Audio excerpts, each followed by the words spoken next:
reporting on the games you love by people who love to game. The MMO Reporter Network. MMO Reporter's PAX Prime coverage is brought to you by GoDaddy. Get 30% off your next purchase at GoDaddy by using the code MMO30. Some limitations apply. See website for details. So first of all, the young lady up on the stage I wrote, that's my daughter. She's been DMing a remote game for them, so I just wanted them to meet their DM. So thank you all for joining us. I don't know how many of you guys showed up last year, but last year I had a similar panel up here for Dungeons and Dragons, talking about digital future and describing it as loose and fast, which is how we're going to run this game as well. Last year we had Brian Mashinter up on the stage, but he apparently caved in the Dwarven Den and would not join us this year. So we got a new group. So I'm going to introduce the group, I'll introduce myself, and then we'll go through some kind of stuff that's going on with Dungeons and Dragons now, and then get into some fun surprises and cool videos and some neat stuff for the future of D&D. Particularly, we're going to kind of take a sneak peek at what's going on in 2015 in our digital side. So, without further ado, like any DM, I'm going to try and orate a little bit, try and argue the rules a little bit, and try and wipe out the entire party if possible. So since last year, kind of a lot of stuff's gone on with Dungeons and Dragons. Number one, this was my first slide from last year, and we fast forward in time. We've got kind of a new look, a new logo. This is the new ampersand. The new logo. I don't know if this is exciting to anyone but me, but we're also launching a new set of rules.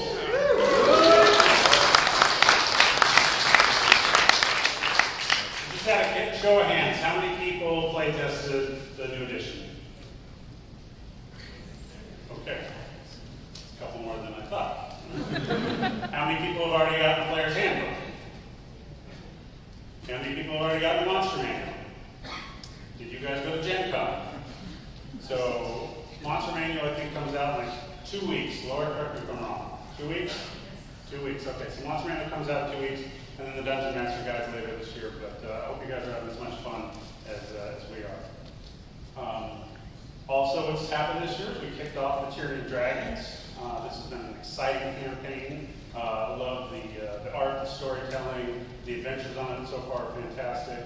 And I thought we'd start the panel off by just showing the trailer. Hopefully, since so many hands raised on the playtest, everyone's seen the trailer as well, and this isn't going to be spoiling anything for anyone.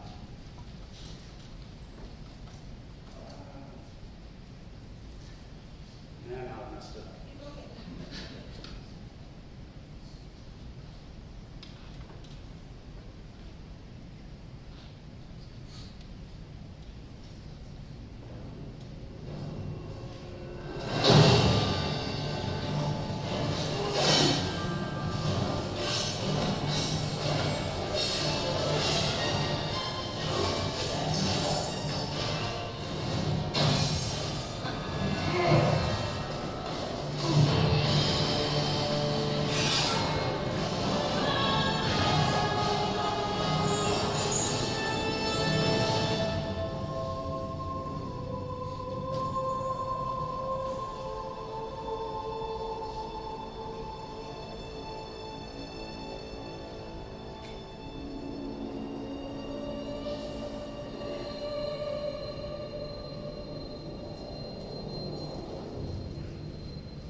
characters in this is pretty cool.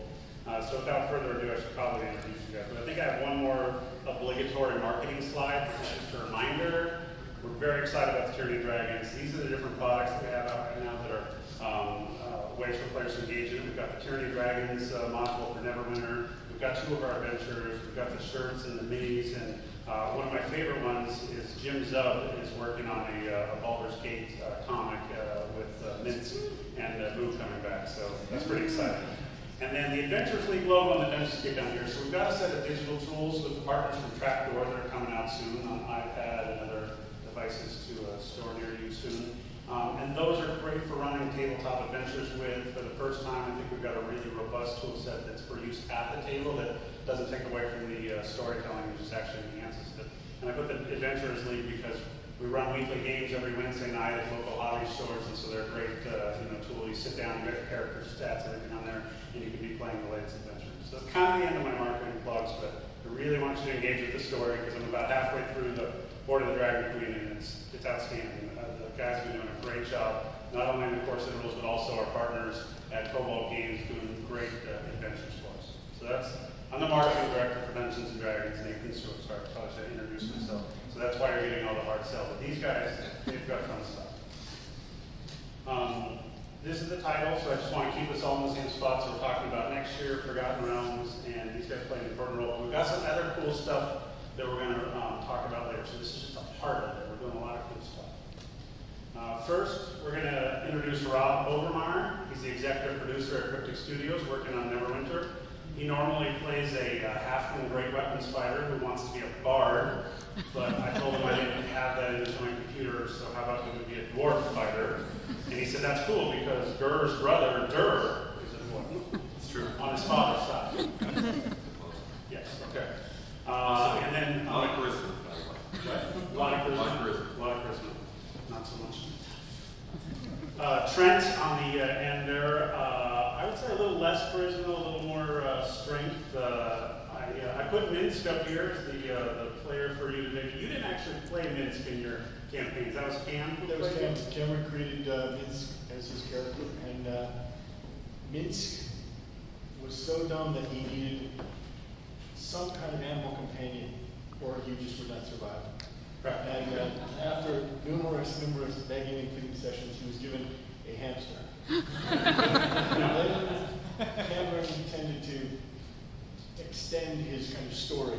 He became a miniature giant space hamster.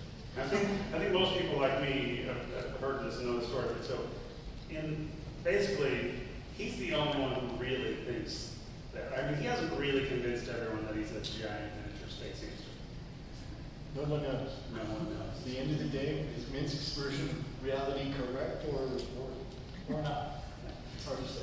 So Trent is the creative director of Beamdog, but as you can tell, he was obviously instrumental in working on the Baldur's Gate series, and him and his tabletop D&D crew actually brought in a bunch of characters into Baldur's Gate that was from their home game. And that's a lot of the characters we've all known and loved. So I thought it was really exciting to get to meet him a couple years ago, and now every time I see Cam, who works in the Beamdog, I want to talk about Minsk and find out more. And you guys got to see the Jim Zub stuff and the Heidi David comics, and it's pretty awesome. And Cam's excited about it because it's kind of like, imagine you grew up and you played a D&D character, and suddenly that character was known throughout the world. And for him, it was just kind of this magical experience. And knowing that there's a comic book being done around his character, and he thinks back about all the historic, really dumb things he did with that character. And he's able to kind of relate with what's happening in the comic book, and for him, it's just magic.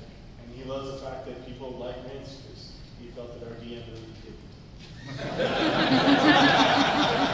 Sarah got a really cool sword, and what did Minsk get? Minsk got jumped, man. This isn't fair. Minsk wasn't smart enough to know what good was. And our third guest joining us to my right is Ryan Drag, who thought I was getting really clever with and made him character Drag on Vale, half dragon. There's a theme here with dragons, in case you guys missed it. So Ryan works at Backflip Studios, who is we call him a stepsister, a half-sister, a sister on our father's side company, because Hasbro owns a big share in Backflip, and also, Hasbro owns Wizards of the Coast, so we're kind of like family, so we really like them. And then also they make Dragon Veil, so we really like Dragon Veil. And we're excited to have him on the panel because they've got some cool stuff to show off. And like I said, we had Brian Schinker up here last year, but we don't like him anymore, so we like this guy. We still Okay, so what we're going to do is, again, talk to these guys, hopefully unveil some stuff, run it fast and loose, as Trent says, make Rob feel comfortable. We're all slotted in, but 11 hours. He was actually just in town and said, hey, you want to join the panel? I'm like, oh, I'm talking about your game, Neverwinter. It's like, oh, okay, so. I also asked what I can and can't say, and he's like, you can say anything you want. Yeah. You're here first. Laura, whatever he says is approved, okay? So I'm going to play the part of Dungeon Master, let these guys talk, but I tried to throw in some corny jokes, some funny inside D&D humor for all of us, and run it a little bit like an adventure. So all of my adventures always start at the yawning portal. I know, Trent's like, I've never seen this deck from what he's showing. So all of my adventures always start at the yawning portal. But I wanted us to get up to the north rather quickly, and I was trying to think about how long it would take to get to Waterdeep. So we're actually going to start at the Yawning Portal 2. It's the Neverwinter franchise. It's actually right before you get to the gate at the terminal. It's the Yawning Portal 2. Grab and go. So like all my D&D adventures, we're going to start at a tavern here, and you're up on the board. And you see kind of all the stuff that's going on. There's some advertisements there. They want some bards. Good for you. But you see this dwarven ruin. So does anyone's character speak Dwarvish? Read Dwarven? Yes. Okay. So Rob will translate this for us. Rob, use your best. Guess what? I don't know, do you have an accent or anything, or how do you? Yeah. Oh, no, that was super easy. Yeah, everyone knew that was coming. Who doesn't know that's not what it said? No, there's no well, it was the formal verse.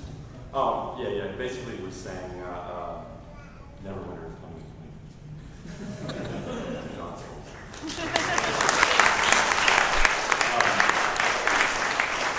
Surprisingly enough, it's actually in the song. It was weird. You have to actually feel it, and much like you would to Bruce in a record. And so it's really easy to feel it. And it becomes a song, at least in my head, because I really want to be a bard. So I started singing, and then all of a sudden everybody had to plug their ears. The message was kind of lost because my voice was really bad, even though I really wanted to. But we're absolutely excited. Neverwinter is going to be coming to Xbox in 2015, and also very soon we're going to be in China. So this was announced earlier this year in July, so this is not obviously like giving away kind of secret squirrel new stuff, but that's very exciting for me. I play a lot of Xbox, and so it's a great deal putting everyone on there. But I know that there's kind of a lot of questions that you would have in terms of content, in terms of people who are already playing Neverwinter, the storylines. So I thought what we do, again, since I put Rob on the spot, is I'll let you guys ask some questions. So first of all, is anyone in here playing or playing Neverwinter? Anyone playing the Tyranny of Dragons module? Okay, so you guys are the question askers. So you guys are on the spot now to ask questions. So in the last module you guys put out, it was the Tyranny of Dragons, so it got on the same story that all our tabletop players. Oh, yeah. Also introduced the Scourge Warlock, which Absolutely awesome. that's your new character. It's our running class, totally free, hop in and play them. Really excited to have the new class. It plays amazingly.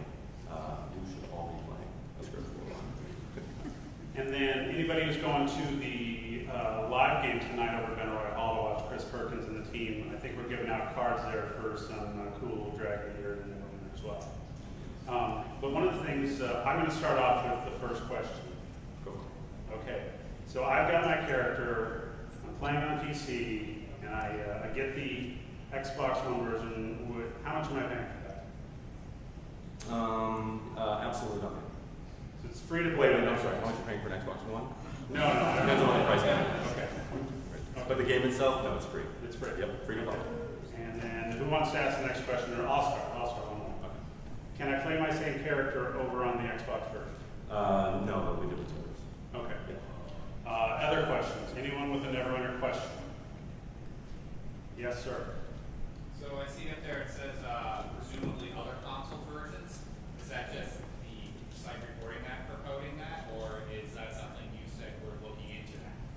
that's definitely something that we're very excited about. Really, it's about getting Neverwinter and D&D to as many players, as many places as possible.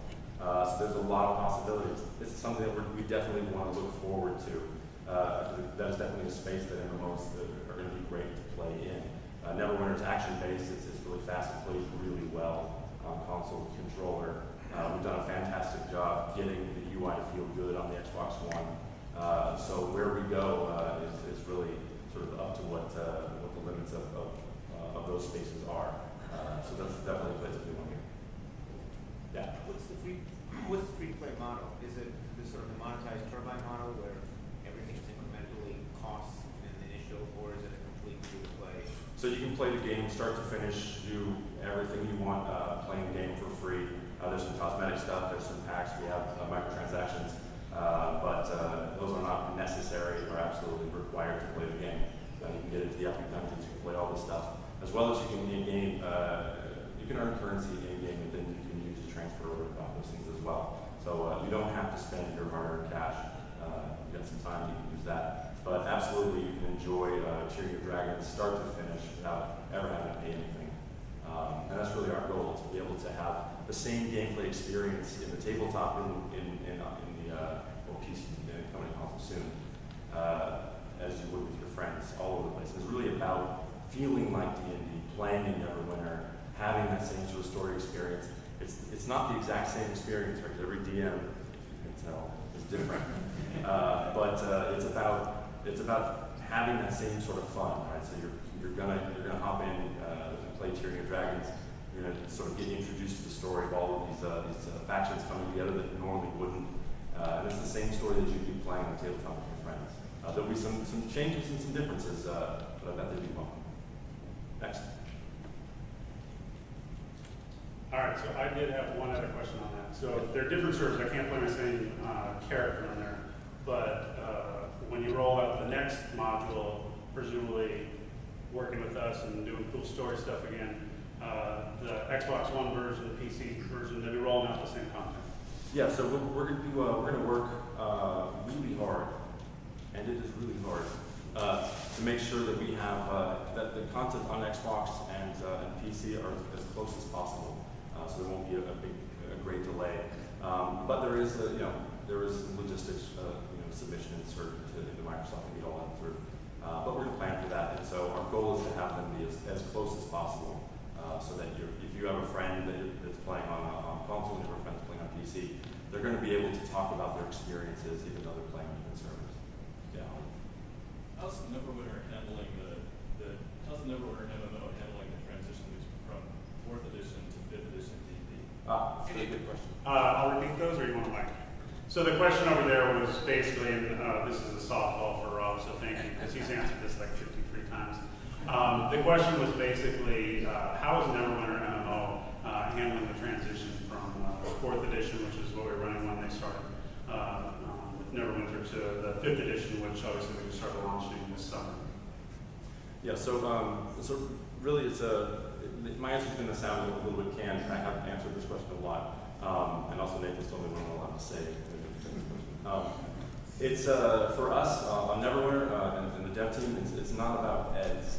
It's not about those little details. It's about the feeling of D&D and the feeling of playing a game that like I said, hits those story beats. We're going to be playing the same stories that are coming up in modules and books in the tabletop. And it's all, but also so it's a partnership as well with Nathan and his team and the others at WotC. We actually talk about what's coming up way in advance, so we kind of know what the big changes are. A good example of this is the Scourge Warlock. So we're like, okay, we're going to add the Scourge Warlock. What is the Scourge Warlock in the next ed? And Nathan's like, no, please stop calling it an ed. It's D&D.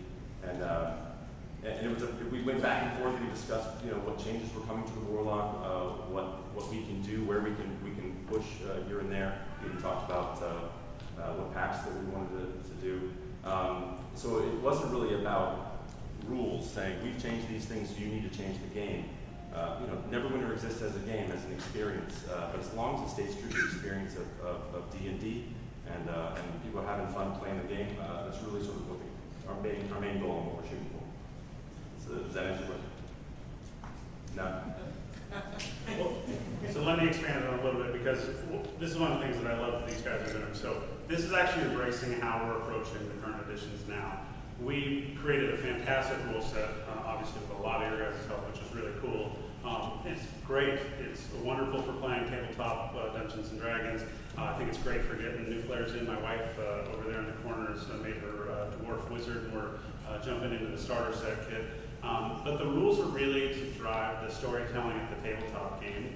And the essence of Dungeons and Dragons is really the storytelling and the worlds that we're telling them in. So for us, for our video game partners especially, we don't want them beholden to rules. We want them to get the the core essence of D&D. When he talks about the warlock, what does it feel like now? What is if we've changed classes in the new PHB, if this is what a rogue is really about, or this is what a warlock, or heck, we even have a warlock in this one, which so that's cool. But it's getting those things in. But more importantly, it's the stories we're telling. So these guys having the dragons, the cult of the dragon, the factions, all the things that are happening in the adventures in the tabletop. That's the story that people will share with each other. So now when I go down and I talk about it, I'm like, oh my God, Severin's crazy with the man. You're like, yes, didn't you see him at the end of it? I'm like, no, it wasn't it. It doesn't matter like where it happened in the game. We're still talking about the same guy, same cult leader, same craziness. So now, and how the rules and stuff, it's the feeling of the rules. So these guys talk to Mike Merrills and his team all the time. And so what they ask is more like, hey, this is how you guys handled it at the tabletop. What are you trying to do with that? What's the feeling? We want to make sure that we're getting that right in the game, but not like, okay, well, that means we need a D8's worth of damage. Like, I never want to see a D8 in their game. It's a digital game. They can do the math for us. So it's just about getting the feelings right and connecting lockstep on the stories and having the characters and the villains align between the different groups so that all D&D players can talk about D&D. Any other questions? Is that a stretch in the back of there? Green hoodie? Stretch? Okay, I got a stretch. All right, so Rob is going to hang out around, and if you want to talk more, never once you're with them, it's cool. I might make him roll for something here soon. 19. You failed. It was a DC 20. See, he doesn't know the rules. But I would highly encourage everyone to check out free to play. There's no reason not to do it. Okay, there's my mark. Yeah, no, it's like if you've got an Xbox One, yeah, do it. As soon as it's available, it's free. Just play it. It's great. If you've got a PC, it's free. Play it. And we'll give you more codes tonight too, so you get even more cool stuff. All right, so this is where we go to story time. First of all, I love this die. How many people have this one?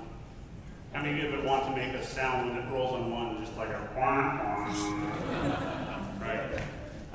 Okay, so I'm going to DM a little more and do some storytelling. I went way ahead on the slide. So we are going to leave the Yawning Portal 2 and head north on our long trek up to the Icewind Dale region. And you guys, great party that you are, heading out. And you're the hunter, so we'll have you first.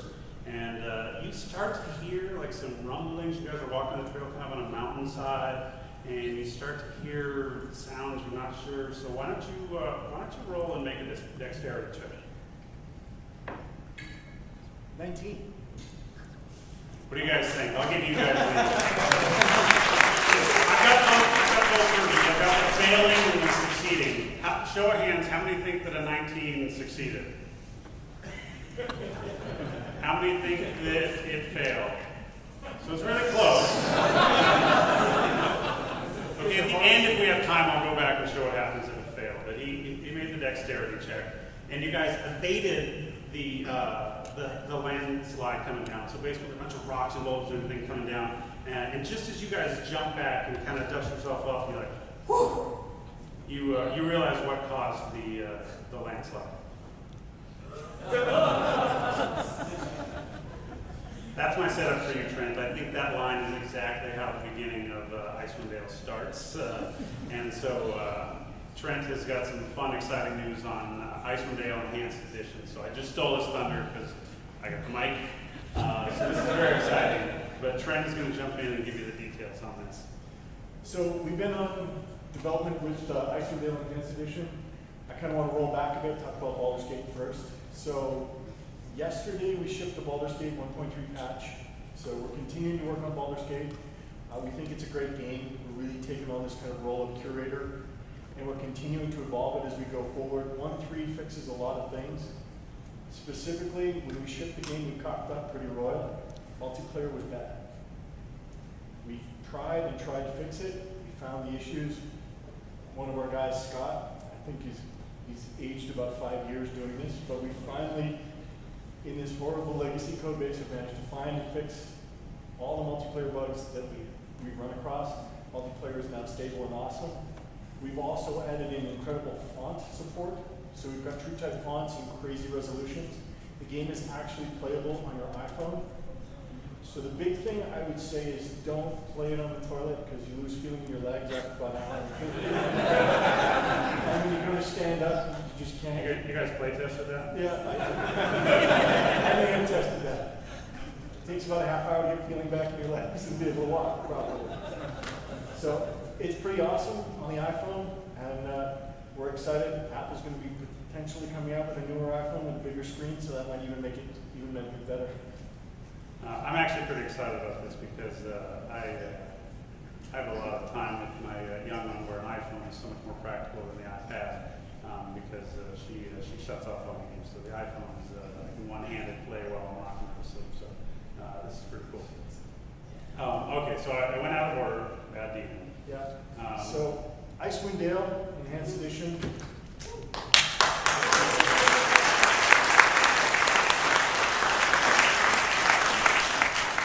I made up some t-shirts. I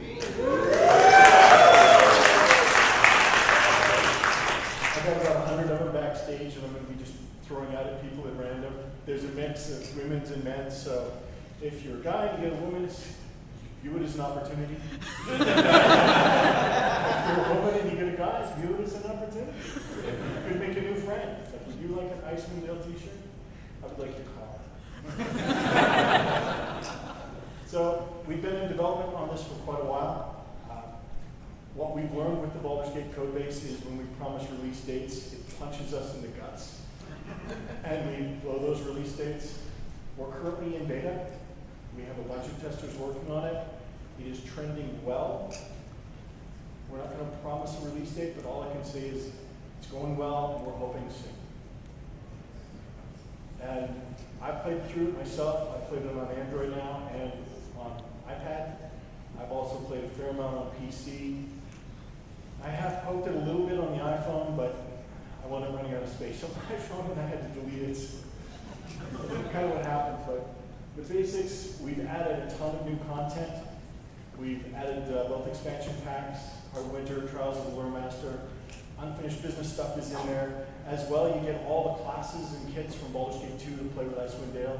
So it opens up this incredible variety of opportunities there. And the multiplayer is based off the 1.3 patch, so it is rock stable. So we're very happy with this release. And this kind of reflects our view going forward.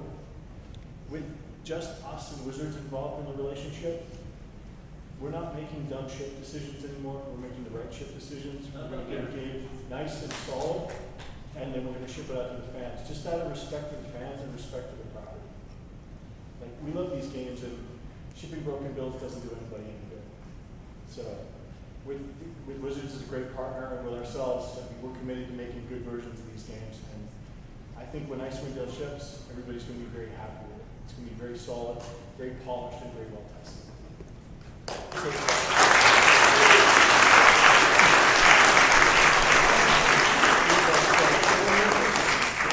And Trent was nice enough even to bring us a video, which is awesome. And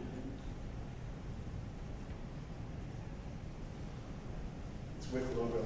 That means it's better.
So we're going to play by ear.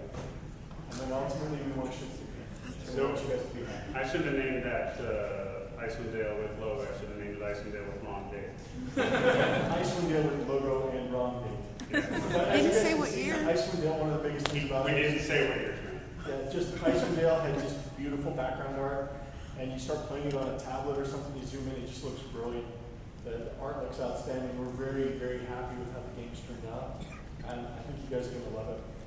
It was one of our favorite games at BioWare because it was an Infinity Engine game where we didn't know the story, so we all just loved jumping in and playing. It's like, wow, I don't know what's going to happen, and it feels like Baldur's Gate. It was a good time.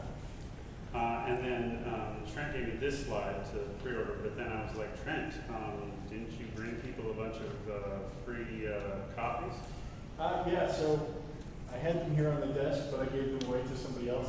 As we leave, we're going to be giving away these cards. On the back of this card is a code. When we ship the game, you get a free copy.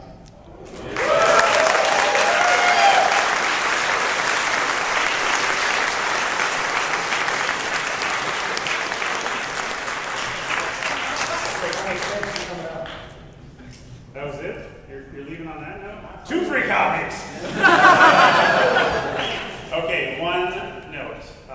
Trent asked me how many people were coming to the panel, and I said, I don't know, 100, 110. So we got about maybe 250 in here, so we're close on the card. So this is on PC, so if you want one, take it. But if we run out, I'm sorry, because I think Trent only made up 200 of those. Is that right? I think that's the ballpark, yeah. So if you missed one and you really wanted one, then make Trent get you a t-shirt or something else. Also, how many people in here came for the Penny Arcade pin? Okay, how many of those did we bring, Trent? Enough. We brought one for everyone? Yes. Okay, so everyone gets 2 free pins.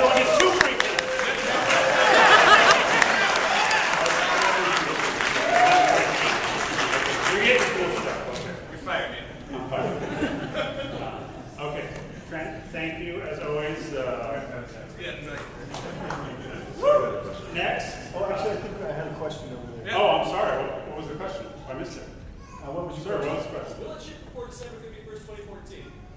Will it ship?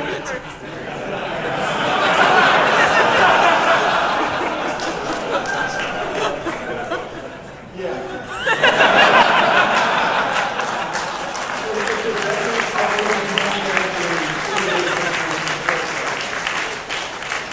I'm going to repeat the question so everyone said, will it ship before December 31st because the code expires then? And Trent said yes, and I will give you guys his personal email.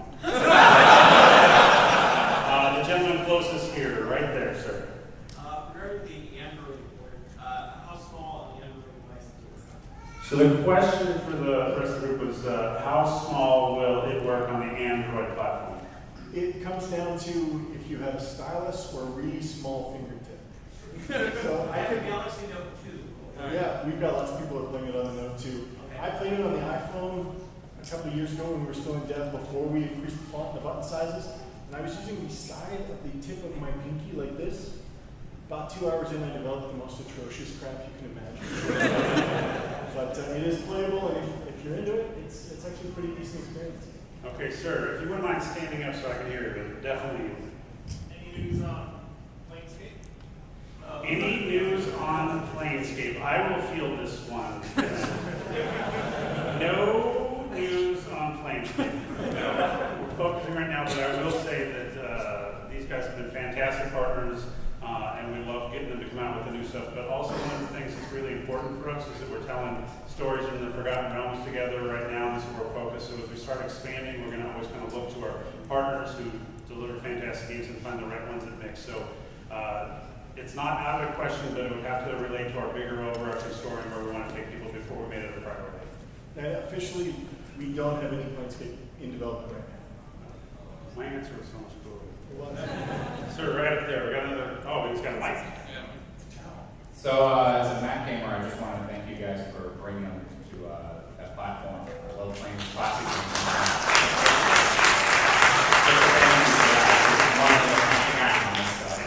Thank you. One of our programmers actually runs Hackintosh as his main dev station, so it's partly on him, but During my time at Bioware, Neverwinter Nights, we really pushed Mac and Linux as platforms when everybody else was convinced they weren't good platforms to chase. Because I think people should be able to enjoy the game.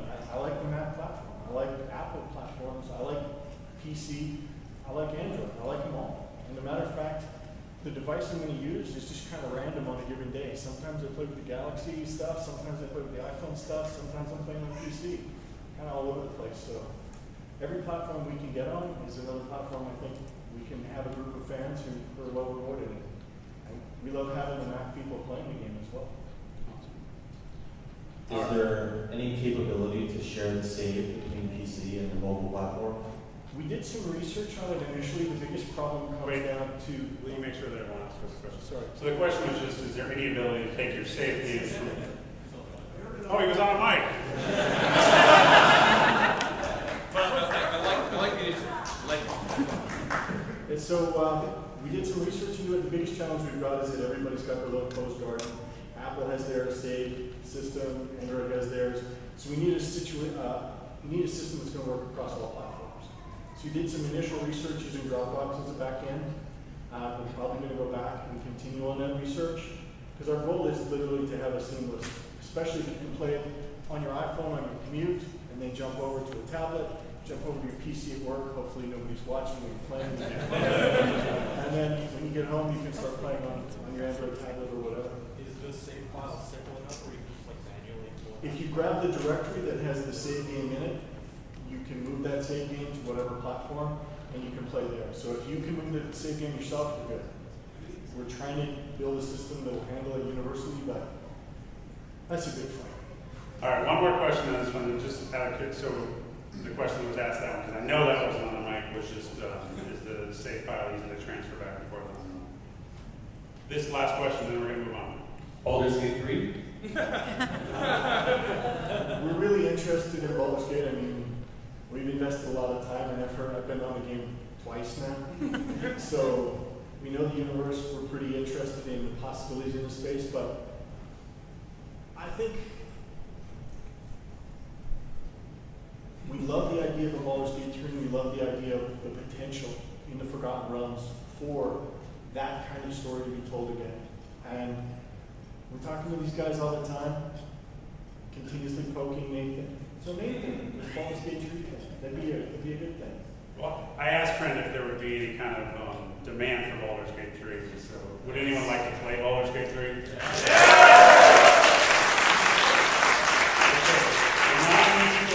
Speak in, the Greg Leeds, the president of Wizards of the Coast, is sitting in the back, and I did that just to make sure that he knows.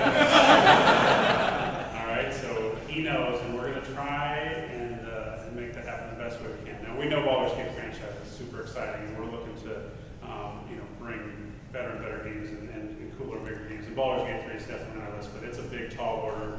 We're really committed to putting out quality D&D games. I mean, one of the things I love about Trent in his old days is these guys really help set the bar for what a high quality D&D game is. And so now as we're working together really closely with our partners, we're going to put out a lot of different kind of games, but we're always going to be really proud of them.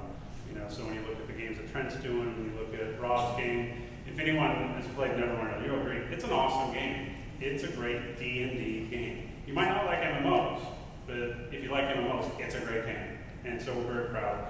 And then actually, we're a little running a couple minutes behind, so we're going to jump to the next one, which is talking about a new game that you guys don't even know about, you're not even ready for, that is also going to be a great game. Wait, I messed up on the DM thing again. I needed you to make an Arcana check. Actually, this would be like the easiest Arcana check ever, right? Like, I'm pretty sure this glyph says that we're making an Apple game.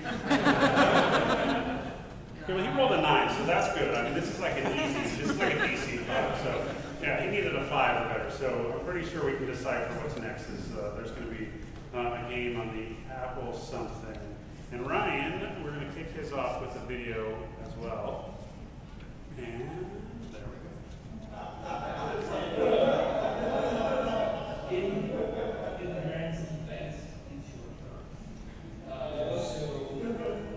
I had an older brother who I'm sure I really insisted and didn't want me around, but he would let me sit and watch him and his friends play when they were in junior high. But I must have been 7 or 8 years old. books, and they were getting into an argument about the rules. And I actually raised my hand. I was like, I know the answer to this, and pointed out to where it was in the rule books. And then all of a sudden, my brother and his friends were like, okay, you can play. I probably have 20 to 30,000 miniatures, 4,000 or 5,000 of which I've painted myself. I've played probably every D&D product just about ever made, in terms of video game, board game, whatever. I started in college, and I guess my favorite memory is when we were playing a game, and I was really new to the rules, but I just kept rolling 20s. And there was lots of fighting and numbers exchanging, but I was a barbarian, and I just kept cleaving. It was great. It was my first time, so my character had a lot of charisma and dexterity, and I thought I would best spend my time convincing them to give me their gear and money and then run away with it. I was not allowed to play with them again. Since I played D&D about a year ago, and been playing almost every week since. Like a lot of other people, I think in the games industry or in other creative industries, it was enormously influential on me from a very early age. When we found out that there was potentially an opportunity to do a D&D game, we were ecstatic. We felt D&D would be the ideal extension for a game that we've been wanting to make for 5 or so years. We really wanted to bring the Dungeon Master experience and the hero experience together in one game, so players could basically be both sides of the game. Working on mobile games is really cool because we're able to just iterate quickly, get to market really fast, and get it in front of users a lot faster than traditional game development. We feel like there's a mobile genre that can marry to the D&D IP that can broadly appeal. Most games start as a prototype, and they go through a lot of different versions. After that, they go into full production. We are pretty early in that process. We've passed all the prototype phases. We passed our design and documentation phase. We're right now just kind of getting into the meat of the full-scale production. There's a part of the game where you're creating, having fun with that sort of thing, preparing. And then there's a part of the game where you're going and you're delving and you're doing your adventures. You're always working on something new, there's always something great. Sort of this defense-type game in a fantasy world, but truly with D&D involved, we now have a layer of spells, a layer of character. We already have an owlbear in there, we probably have Mind Flayer, and a bunch of other really memorable ones. But it's going to play very different. It's not a turn-based tabletop game. It's actually got a lot of real-time combat in it. So that, I think is going to allow for really interesting divergence from sort of what people are used to with D&D. But at the same time, it's going to have a lot of the familiar features. It's sort of the realization of an ultimate dream to be able to make a game that marries to, another game that was so very influential in my life. I can't actually throw lightning bolts at people in real life, but D&D, at least I can pretend like I can. The spirit of the entire experience is let your imagination run wild. Let your imagination bring out in you that creative, sort of childlike, magical feeling that you need to do. And I can genuinely say that our studio is working nonstop with great energy, great creativity to bring the best possible mobile D&D product to market next year. So thank you.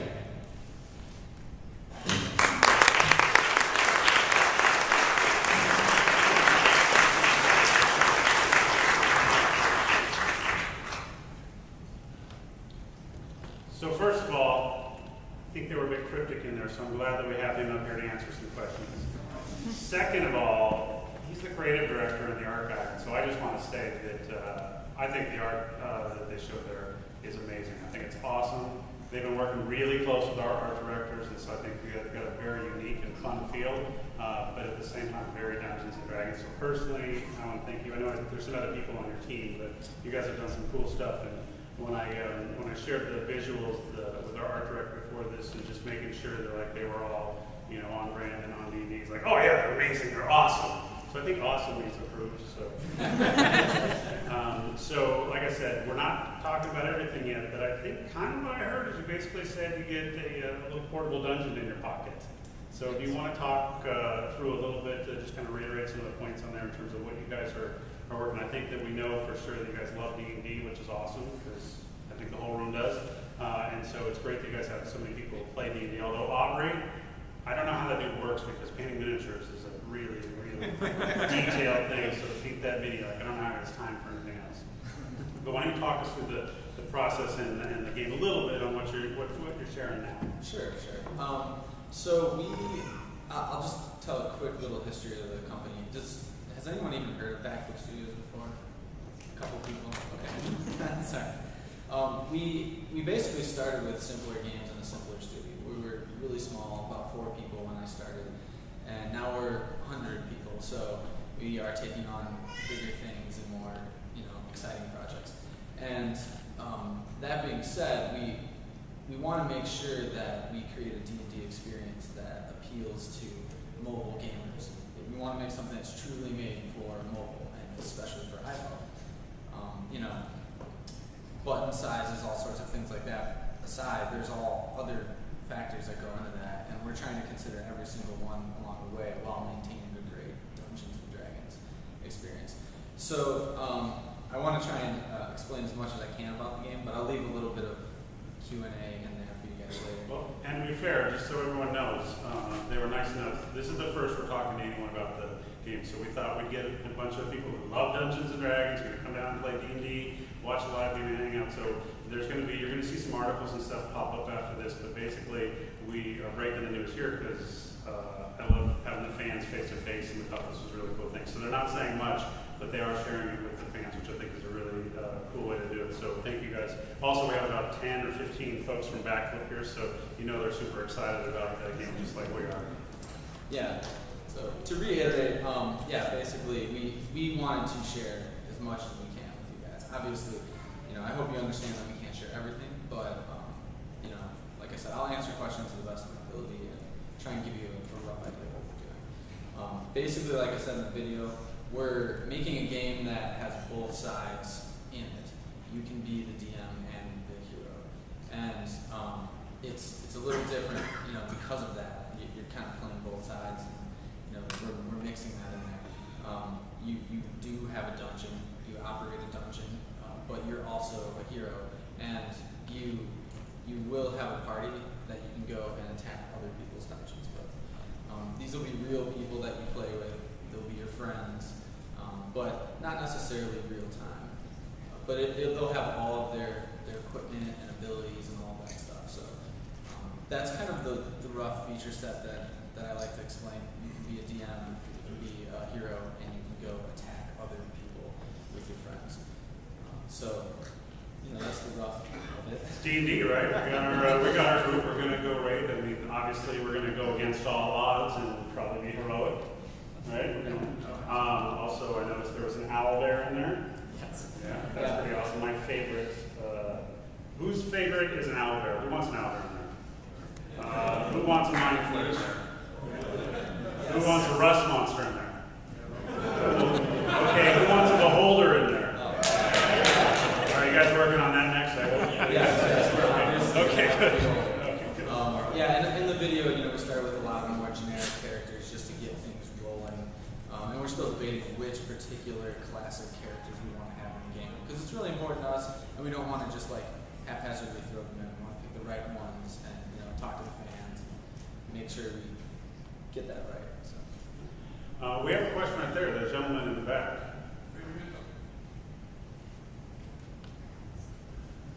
I'm sorry, I'm not sure. I might have missed it, but what's it called?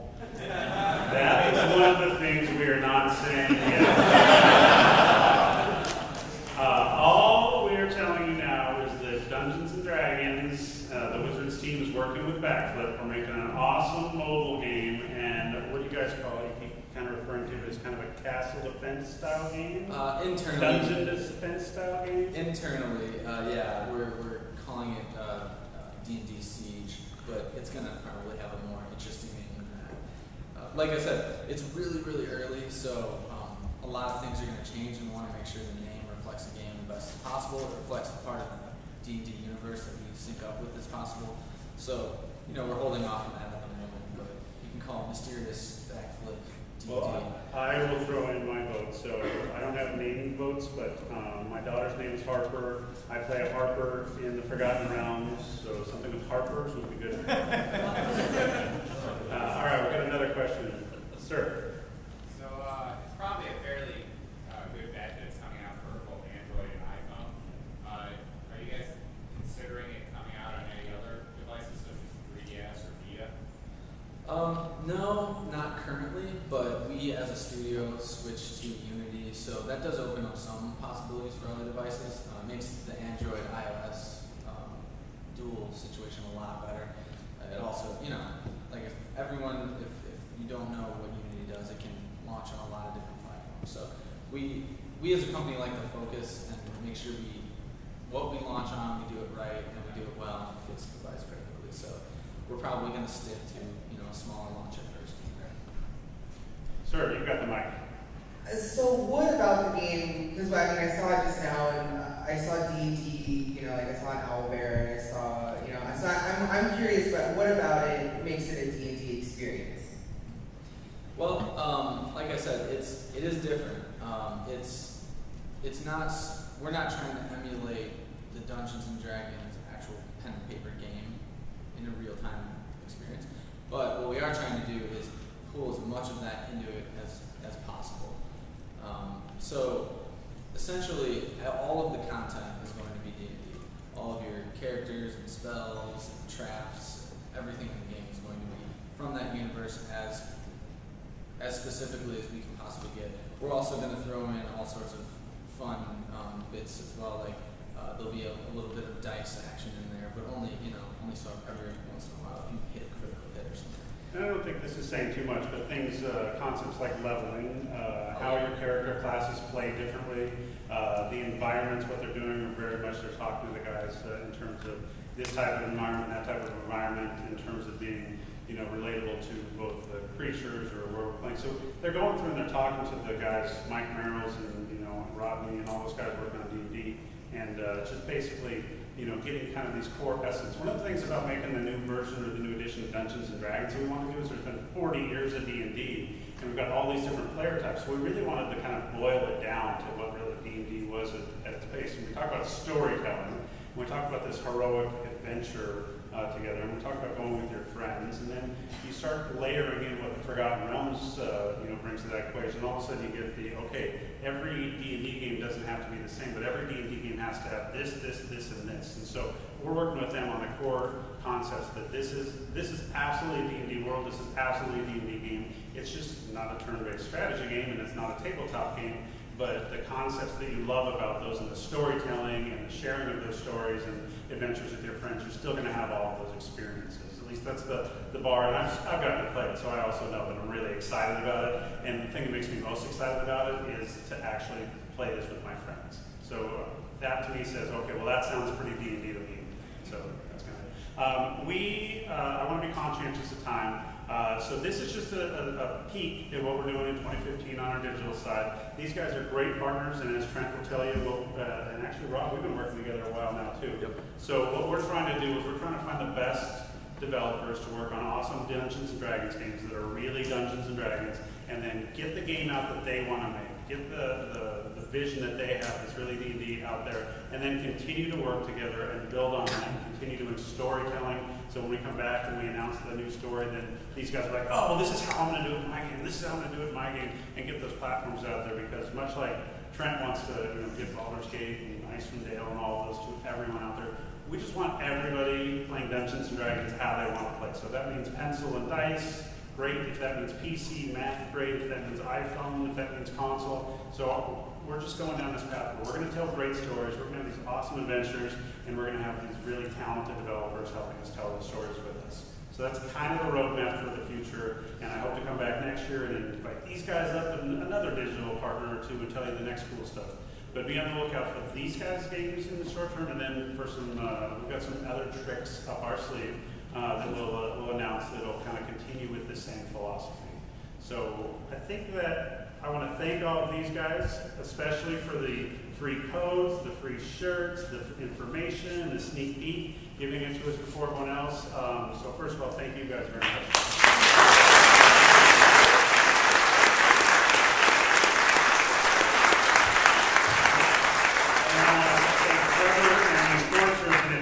For handing out pins and stuff in the back. So Trevor's got the mic. Yeah, we'll be in the back. Sorry, we'll be in the back of the Neverwinter. Sorry. The Neverwinter booth? Yeah, great. The Iceland Neverwinter back stand. in the Neverwinter So as you exit, make sure you stop and get those. There's going to be one pin per person. Don't try to get one for your friend. We just don't have that many. So. Yeah, so we got a pin for everyone, so go ahead. Trent's going to just randomly throw out shirts if that's going to work. Good luck, Trent. And we got a 200 Iceland codes for PC. So if you want one, grab one from them. But if you're not going to play the PC, leave it for the next person. Thank you guys very much. And we do have a live game.